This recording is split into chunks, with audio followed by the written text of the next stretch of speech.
விஜய் காங்கிரஸோடு இணைந்து முதல்வர் பதவி ஏற்கலாம் என கணக்கு போட்டுக் கொண்டிருக்கிறார்.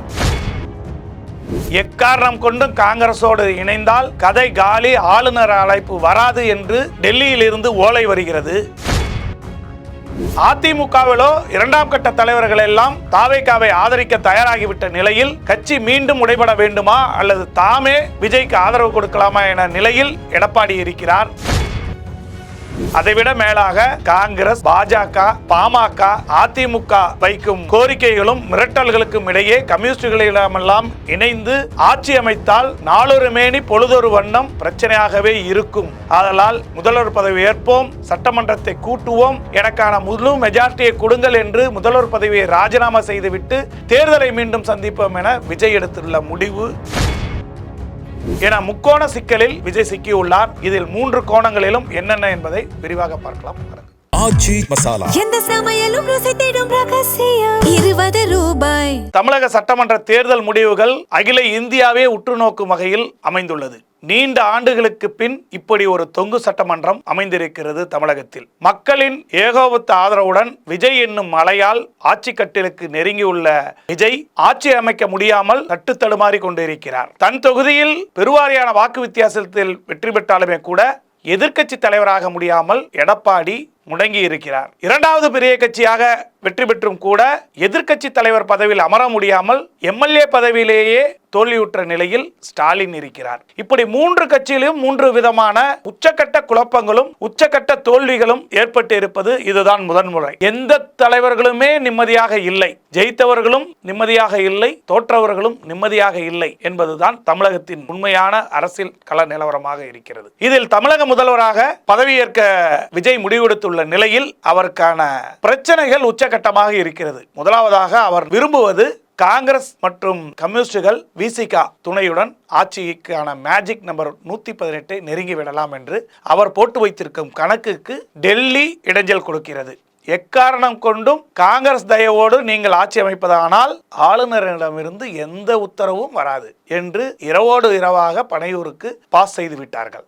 இந்த பிரச்சனை இப்படி இருந்தாலுமே கூட காங்கிரஸ் மற்றும் திமுகவின் கூட்டணி கட்சிகளுக்கு எல்லாம் கடிதம் அனுப்பும் வேளையில் பனையூரிலிருந்து நேற்று இரவு நடந்துவிட்டது, அனைவருக்கும் சென்று இருக்கிறது. இதில் காங்கிரஸ் ஒரு நிபந்தனையை விஜய்க்கு விதிக்கிறது. எக்காரணம் கொண்டும் பாஜகவோடும் பாஜக கூட்டணியில் இருப்பவர்களோடும் உறவு வைக்கக்கூடாது என்று கண்டிஷன் வைக்கிறது காங்கிரஸ். அப்படி பார்த்தால் 118 என்ற விளிம்பு நிலையில் வைத்துக்கொண்டு ஆட்சியை நிர்வகிப்பது என்பது விஜய் போன்ற புதிய தலைவர்களுக்கு சிம்ம சொப்பனமாகத்தான் இருக்கும். அதிலும் காங்கிரஸ் 2 கம்யூனிஸ்ட் விசிகாவை எல்லாம் வைத்து நடத்துவது என்பது கேள்விக்குறியான ஒன்றாகத்தான் முடியும் என்பது விஜய்க்கு தெரிந்திருக்கிறது. இதற்கு அடுத்ததாக பாஜக கூட்டணியில் இருக்கக்கூடிய அதிமுகவுடன் இணைந்து போட்டியிட்ட அன்புமணி ராமதாஸை இணைத்துக் கொள்ளலாம் 4 பேர் இருக்கிறார்கள். 122 நெருங்கிவிட்டால் தங்களது பிரச்சனை சால்வ் ஆகிவிடும் என்று விஜய் கணக்கு போட்டால் காங்கிரசும் தடுக்கிறது. பாட்டாளி மக்கள் கட்சியின் அன்புமணியோ சௌமியா அன்புமணிக்கு துணை முதல்வர் பதவி கேட்கிறார். விழிப்பிதுங்கி நிற்கிறார் விஜய். தனக்கான வெற்றி கிடைத்தும் இவர்களிடமெல்லாம் கால் கடுக்க நிற்க வேண்டுமா?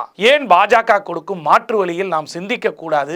அதிமுகவில் இருந்து ஒரு பிரிவின் மூலமாக ஏன் ஆட்சி அமைக்க கூடாது? அது நிரந்தரமான ஆட்சியாக இருக்கும் என்று விஜய்க்கு பல்வேறு கணக்குகளை எடப்பாடி ஆதரவு IAS அதிகாரிகளும் டெல்லி ஆதரவாளர்களும் பல கணக்குகளை போட்டு கொடுத்திருக்கிறார்கள். அதாவது பலரிடம் காலில் விழுவதை விட ஒருவருடன் இணைந்து ஆட்சி நடத்துங்கள், அது அதிமுகவாக வைத்துக் கொள்ளுங்கள் என்று டெல்லியில் இருந்து பாஜக ஆதரவு தாவேகா MLAக்கள் இடமிருந்தும் விஜய்க்கு வந்த அழுத்தத்தின் காரணமாக நீண்ட நாள் ஆட்சி நடத்த வேண்டும் என்பதற்காக தனது ஒரே எதிரி திமுக தான் என்பதை நிலைநிறுத்த அதிமுகவோடு காம்ப்ரமைஸ் செய்யும் வேலைக்கும் விஜய் நெருங்கிவிட்டார் என்றே கூறப்படுகிறது. ஏனென்றால் காங்கிரஸை நம்பி, பாமகவை நம்பி, விசிகாவையும் கம்யூனிஸ்ட் கட்சிகளையும் நம்பி அவரால் முழுவதுமாக ஆட்சியை நிறைவேற்ற முடியாது. ஆதலால் பாஜகவின் எண்ணப்படி அதிமுகவோடு இணைந்து விடலாம், அவர்களோடு இணைந்து ஆட்சி அமைக்கலாம் என்று ஒரு கணக்கு இருக்கிறது. இவ்வளவுக்கும் பின்பு விஜய் தமிழக திராவிட அரசியல்கள் போடும் கணக்குகளையும் டெல்லி போடும் கணக்குகளையும் மாற்றியே கட்டமைத்திருக்கிறார். விஜயும் அவரது சகாக்களாக இருக்கக்கூடிய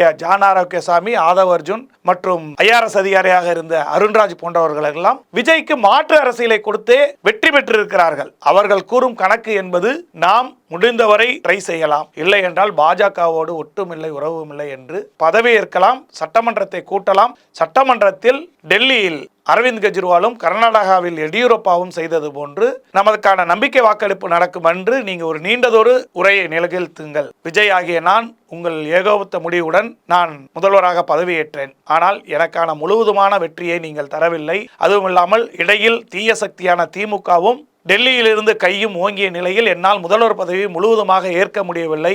நான் மீண்டும் உங்களை நாடியே வருகிறேன் என்று பதவியை 15 நாளில் ராஜினாமா செய்துவிட்டு மீண்டும் தேர்தல் சந்தித்தால் திமுக கூறியதை போன்று 200+ டிவிகே என்பது நிதர்சனமான மக்கள் உண்மை.